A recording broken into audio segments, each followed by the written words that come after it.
Very good morning to all of you. Brilliant academy की online series में आपका हार्दिक स्वागत है। मैं साहिल वशिष्ठ, आपका मैथ्स और रीजनिंग का टीचर। परसेंटेज को फ्रैक्शन में कैसे चेंज करना है और फ्रैक्शन को परसेंटेज में कैसे चेंज करना है, ये हमने वे सीख लिया। अब पेपर में तो देखिए टाइम कम है, क्वेश्चन ज़्यादा निकालने हैं, तो अगर हम यही करते रहेंगे तो टाइम बहुत वेस्ट होगा। उसके लिए छोटा सा एक चार्ट है, फ्रैक्शन चार्ट है। कम से कम 1/10 तक अगर आप याद रख लें तो बहुत ही पेपर में बेनिफिशियल होगा, क्योंकि हर बार अगर हम इसको निकालते रहेंगे तो हमारी वेस्टेज ऑफ टाइम होगी। तो टाइम को बचाने के लिए कम से कम इतने तो एटलीस्ट आप याद कर लीजिए। 1/2 इसकी जो है 50% है, यानी कि 1/2 फ्रैक्शन है, इसकी परसेंटेज वैल्यू कितनी होगी 50%। 1/3 की 33, 1/3%, 1/4 की 25%, ऐसे करके ये पूरा चार्ट बना हुआ है। इसको अपने दिमाग में हमेशा रखिएगा। अब देखिए मैंने आपको सिखा दिया कि भाई 1/2 की 50% है, 1/3 की 33% है, इसकी तो आपको याद हो गई। अब फर्दर थोड़ा सा मल्टीपल फ्रैक्शंस पे चलते हैं। मल्टीपल फ्रैक्शंस कैसे होंगी, जैसे आपको मैं बोल देता हूँ कि भाई बताओ 2/3 की परसेंटेज वैल्यू क्या है। मुझे पता है कि 1/3 की परसेंटेज वैल्यू कितनी है 33, 1/3%। लेकिन मैंने आपसे पूछा है कि 2/3 की क्या है। अगर इस 1/3 को मैं 2 से मल्टीप्लाई कर दूं तो ये बन जाता है 2/3। अगर इसको 2 से मल्टीप्लाई किया है तो ऑब्वियसली इसको भी 2 से मल्टीप्लाई कीजिए, ये बन जाएगी 66, 2/3%। 2 को 33 से मल्टीप्लाई किया 66 और 2 के 1/3 से किया तो 2/3, यानी कि 2/3 की जो फ्रैक्शन परसेंटेज वैल्यू होगी वो होगी 66, 2/3%। वैसे एक एग्जांपल और लेते हैं। मैं बोलता हूँ कि 1/5 की जो परसेंटेज वैल्यू है दैट इज 20%, और मैं आपसे पूछ लेता हूँ कि 3/5 की क्या होगी। जैसे कि हमने पहले किया सेम वैसे ही होगा। 1/5 को अगर मुझे 3/5 बनाना है तो मल्टीप्लाई बाय 3 करना पड़ता है। तो अगर 20 यहाँ पे इसको मल्टीप्लाई बाय 3 किया तो इसको भी मल्टीप्लाई बाय 3 कर दीजिए, यानी कि 60%। 3/5 की जो फ्रैक्शन वैल्यू परसेंटेज वैल्यू होगी वो होगी 60%। जो अगला नंबर है दैट इज 1/6। 1/6 की जो परसेंटेज वैल्यू है दैट इज 16, 2/3%। अब अगर मैं आपसे एक क्वेश्चन पूछूं कि 5/6 की परसेंटेज वैल्यू क्या होगी तो हमें निकालना पड़ेगा। देखिए हमें पता है कि 1/6 की जो 16, 2/3% है। अब 1/6 को अगर मुझे 5/6 बनाना है, इस फ्रैक्शन से मुझे इस फ्रैक्शन तक आना है, तो मुझे मल्टीप्लाई बाय 5 करना पड़ेगा। अब अगर मल्टीप्लाई बाय 5 इधर किया है तो इधर भी मल्टीप्लाई बाय 5 करूंगा। 16 को 5 से मल्टीप्लाई किया 80, और 5 को जब 2/3 से मल्टीप्लाई किया तो आएगा 10/3, यानी कि 1/6 की जो फ्रैक्शन वैल्यू है वो है 80, 10/3। लेकिन ये जो फ्रैक्शन है इसमें जो न्यूमिनेटर है वो डिनोमिनेटर से बड़ा हो गया। जब न्यूमिनेटर डिनोमिनेटर से बड़ा हो जाता है तो हम उस फ्रैक्शन को सही फॉर्म में नहीं मानते। अब इसको हमें सही फॉर्म में करना पड़ेगा। देखिए अगर मैं ये है 10/3, तो 10 को मैं 3 से डिवाइड करके देखता हूँ, ये आता है 3, 3 जा 9 और 1। अब सेम बात जो मैंने आपको पहले सिखाई डिवाइड करने की, divisor into quotient plus remainder. Divisor into quotient, यहाँ पे आ गया कोशेंट और यहाँ पे ऊपर आ जाएगा रिमाइंडर। आगे 80 का 80 आ गया। अब इस 80 में 3 को ऐड कर देंगे तो आ जाएगा 83, 1/3%, यानी कि 5/6 की जो परसेंटेज वैल्यू है दैट इज 83, 1/3%। Next is 3/7। मैं आपसे जानना चाहता हूं कि 3/7 की परसेंटेज वैल्यू क्या होगी। देखिए मुझे पता 1/7 की जो परसेंटेज वैल्यू है दैट इज 14, 2/7%। लेकिन मुझे किसकी चाहिए 3/7 की। तो 1/7 को अगर मुझे 3/7 बनाना है तो मुझे इसको मल्टीप्लाई करना पड़ेगा 3 से। अब इसको मल्टीप्लाई किया है 3 से, तो इसको भी मल्टीप्लाई कर दीजिए 3 से, ये आ जाएगा आपका 42, 6/7%। एक्सपेक्ट कर रहा हूँ कि जितना भी मैं आपको डिटेल में समझा रहा हूँ आप समझ रहे हैं। एक लास्ट एग्जाम्पल देख लीजिए। मैं आपसे पूछ लेता हूँ कि 3/8 की फ्रैक्शन वैल्यू की परसेंटेज वैल्यू क्या होगी। 3/8 हमारे पास एक फ्रैक्शन है, इसकी परसेंटेज वैल्यू मुझे चाहिए। मुझे पता है कि 1/8 की जो परसेंटेज वैल्यू है दैट इज 12.5%। लेकिन मुझे किसकी चाहिए 3/8 की। 1/8 को अगर मैं 3 से मल्टीप्लाई करूंगा तभी 3/8 बनेगा, तो इसको भी 3 से मल्टीप्लाई कर दीजिए, ये आ जाएगा 37, 1/2%। अब हमने मल्टीपल फ्रैक्शंस करना सीख लिया। अब देखिए फ्रैक्शन जो है परसेंटेज बड़ी वैल्यू की भी आ सकती है कि 1062/3% है, मुझे इसके फ्रैक्शन वैल्यू चाहिए, तो मैं इसकी कैसे निकालूंगा? अगर मैं 3 को 106 से मल्टीप्लाई करूंगा प्लस 2 करूंगा, थोड़ा टाइम वेस्ट होगा। उस टाइम को बचाने के लिए आपको एक छोटी सी टेक्निक बता रहा हूँ। मुझे चाहिए 1062/3% की फ्रैक्शन वैल्यू। इसको मैं अगर बाइफरकेट कर दूँ, इसको मैं 2 हिस्सों में डिवाइड ऐसे कर लूँ, एक आ गया 100 प्लस कितना है 62/3%, एक 100% है और 62/3% है। अगर इन दोनों का मैं एडिशन करूंगा तो 1062/3% ही बनेगा। उसको मैंने 2 हिस्सों में तोड़ लिया। 100% की फ्रैक्शन, अब देखिए 100% है, अगर मुझे इसकी फ्रैक्शन चाहिए तो 100/100 हो जाएगी, तो फ्रैक्शन इसकी आती है 1, ये 1 है, प्लस 62/3%, फटाफट सोचिए, 6 3 18 और 2 20/3 मल्टीप्लाई बाय 1/100 5, यानी कि 1/15। 100% की जो फ्रैक्शन है वो 1 है और 62/3% की फ्रैक्शन है 1/15। इन दोनों को ऐड कर दीजिए, 15 1 से 15 प्लस 1 16/15, यानी कि जो आपकी 1062/3% की फ्रैक्शन है 16/15। नेक्स्ट एग्जांपल देखिए, अगर मैं बोलूं कि मुझे 216 2/3% की फ्रैक्शन वैल्यू चाहिए, इसको भी अगर मैं बाइफरकेट कर लूं, 2 हिस्सों में इसको बाइफरकेट कर रहा हूं, एक 200 प्लस 16 2/3%। 200 की फ्रैक्शन वैल्यू बनेगी 2 और 16 2/3% की फ्रैक्शन वैल्यू मुझे पता है कितनी है 1/6, तो ये आपकी आ जाएगी 6 2 12 प्लस 1 13/6। Next is 216 2/3%। इसको भी हम 2 हिस्सों में तोड़ लेंगे, 200 प्लस 16 2/3%। 200 की फ्रैक्शन वैल्यू कितनी होगी? 200/100 अगर मैं करूं तो वो आती है 2, यानी कि इसकी फ्रैक्शन वैल्यू 2 आ गई। और 16 2/3% की फ्रैक्शन वैल्यू, मुझे चार्ट ही मुझे बता रहा है कि 16 2/3% की फ्रैक्शन वैल्यू 1/6 है। प्लस कर दीजिए, 6 दूनी 12 प्लस 1 13/6। Next number is 983 1/3%। 983 1/3% की मुझे फ्रैक्शन वैल्यू चाहिए। देखिए इसको भी बाइफरकेट हम कर सकते हैं, 900% प्लस 83 1/3%।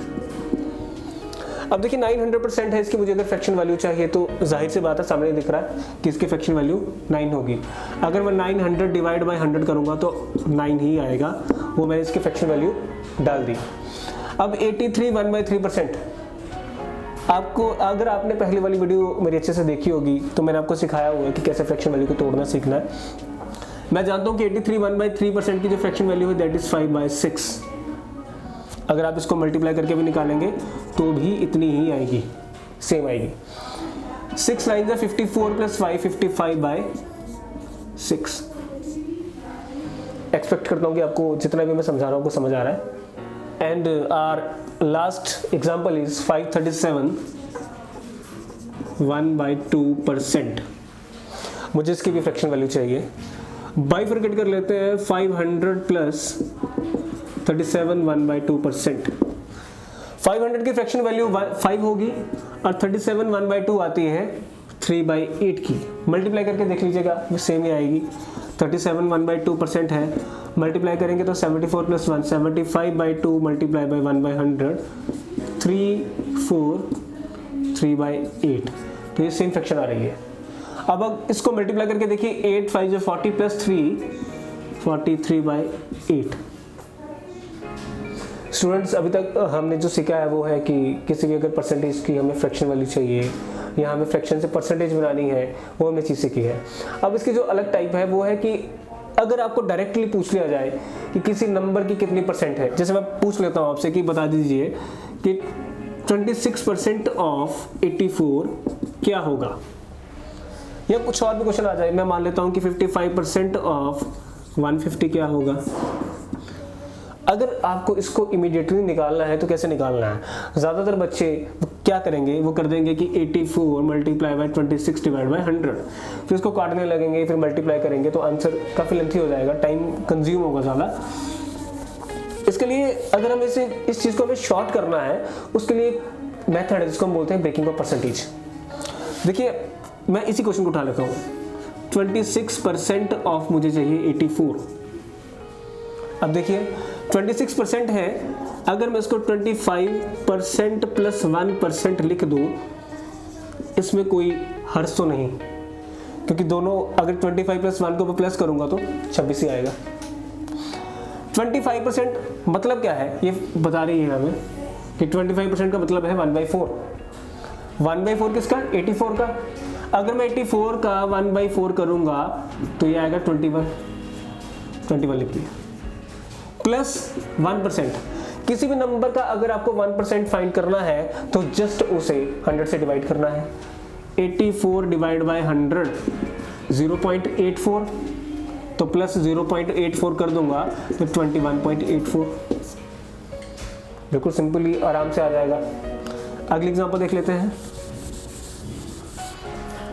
55% ऑफ 150, अगर आप इसको ऐसे निकालेंगे 150 इंटू 55/100, तो हो सकता है ये आपका थोड़ा ज़्यादा टाइम ले, लेकिन इसको ब्रेकिंग ऑफ परसेंटेज से कैसे करना है उसको ध्यान से देखिएगा। 55% का मतलब क्या है, 50 प्लस 5 ऑफ 150। 50% का मतलब क्या है, 1/2, यानी कि किसी नंबर का आधा कर दो, उसका 50% है, तो 150 का हाफ कितना होगा, दैट इज 75। 150 का अगर हाफ करना मुझे तो डिवाइड बाय 2 करूंगा, वो आएगा 75। किसी भी नंबर का हाफ करना हो तो उसे 2 से डिवाइड कर दीजिए, वो आधा हो जाएगा, प्लस 5%। अब देखिए 50% 50 है और ये 5 है, ये जो 5 है ये 50 का 10वां हिस्सा है, ये 5 50 का 10वां हिस्सा है, तो जो इसका 150 का 5% होगा वो भी इसके 50% का 10वां हिस्सा होगा। अब इसका 150 का 50% कितना है, 75, और जो 5% है 50 का 10वां हिस्सा है, तो इसका 5% भी इसका 10वां हिस्सा होगा, यानी कि 75 का अगर मैं 10वां हिस्सा करूं तो वो 7.5 आता है। अब मुझे इन दोनों को प्लस करना है, 0.5 7 और 5 12 और 82.5। एक्सपेक्ट करता हूँ कि आपको ये पूरा समझ लग रहा है। एक दो एग्जांपल मैं और लूँगा सो दैट आपको अच्छे से क्लियर हो जाए। नेक्स्ट एग्जांपल देखिए, 13.75% ऑफ 256। हमें निकालना है कि 256 का 13.75% कितना होगा। अगर ऐसे निकालेंगे तो भाई यही निकालते रह जाएगा, पेपर का टाइम खत्म हो जाएगा। 256 का मुझे 13.75% चाहिए। देखिए ये पॉइंट जो है ये मुझे पसंद नहीं आ रहा, मुझे इसको निकालना है। अगर मैं 75 को 4 से मल्टीप्लाई करूं, इस पूरी अमाउंट को मैं 4 से मल्टीप्लाई कर दूं, तो देखिए मल्टीप्लाई करने से क्या होगा कि 13 4 तो कितना आता है, 52, प्लस 75.75 से जब 4 मल्टीप्लाई करेगा तो बन जाएगा 3, वो पॉइंट से बाहर आ जाएगा, तो प्लस 3 कर दीजिए, यानी कि 55 आ जाएगा। क्या किया मैंने कि इस 13 को 4 से मल्टीप्लाई किया तो 52 बन गया। अब 0.75 को जब 4 से मल्टीप्लाई किया तो 3 आ गया, दोनों को प्लस किया 55 बन गया, यानी 256 का 55 डिवाइड बाय 100। एक चीज़ और होगी, अब देखिए ये जो मैंने 4 फालतू का ऊपर मल्टीप्लाई किया है, मुझे डिनोमिनेटर में भी इसको मल्टीप्लाई करना पड़ेगा, तभी इक्वेशन बराबर होगी। मुझे तो इक्वेशन को बराबर करना है। अगर मैं इसे 4 से मल्टीप्लाई करता हूँ ऊपर, तो डिनोमिनेटर को भी 4 से मल्टीप्लाई करने का पड़ेगा, तभी इक्वेशन बराबर रहेगी। कर दिया जी 4 से मल्टीप्लाई। अब 4 का अगर मैं इसे डिवाइड करूँ तो 4 6 24 और 4 4 16, 64 इंटू 55 अपॉन 100, यानी कि 64 का मुझे क्या चाहिए, 55%। 64 का 55% करना तो 50 प्लस 5 कर दीजिए। अब मैं जानता हूं कि किसी भी नंबर का अगर 50% निकालना है तो उसका आधा करना है, और ये जो 5% है ये 50 का 10वां हिस्सा है, तो इसका जो 64 का 5% होगा वो भी 50% का 10वां हिस्सा होगा, यानी कि 3.2। तो 32 प्लस 3.2 कितना हो जाएगा, 35.2। ये आपका आंसर होगा। एक्सपेक्ट कर रहा हूँ कि आप अच्छे से समझ रहे हैं। नेक्स्ट एग्जांपल देखिए, 59% ऑफ 61 प्लस 48% ऑफ 52। ये दिखने में बड़ा टफ क्वेश्चन लग रहा है, लेकिन ये बड़ा इजी वे से निकल जाएगा। मुझे 61 का 59% चाहिए। 61 का मुझे कितना चाहिए? 59%। अब देखिए 59% है, तो इसको अगर मैं 60 माइनस 1 लिख दूं तो मुझे कोई दिक्कत तो नहीं है, एक ही बात है। अब 61 का मुझे चाहिए 60%, मल्टीप्लाई कर दीजिए डायरेक्ट। अगर मैं 61 को 60 से मल्टीप्लाई कर रहा हूँ तो 6 1 6 और 6 6 36, 0 100 आएगा तो 36.6, यानी कि 61 का जो 60% है दैट इज 36.6। और अगर मुझे 1% निकालना है तो मैंने आपको बताया किसी भी नंबर का अगर 1% निकालना है तो उसे जस्ट 100 से डिवाइड कर दीजिए।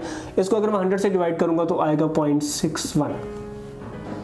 अब हमें इसको यहां से माइनस करना है, तो देखिए 36.60 को अगर मैं 0.61 यहां से माइनस कर दूं तो कितना आएगा? ये आएगा आपका 35.99।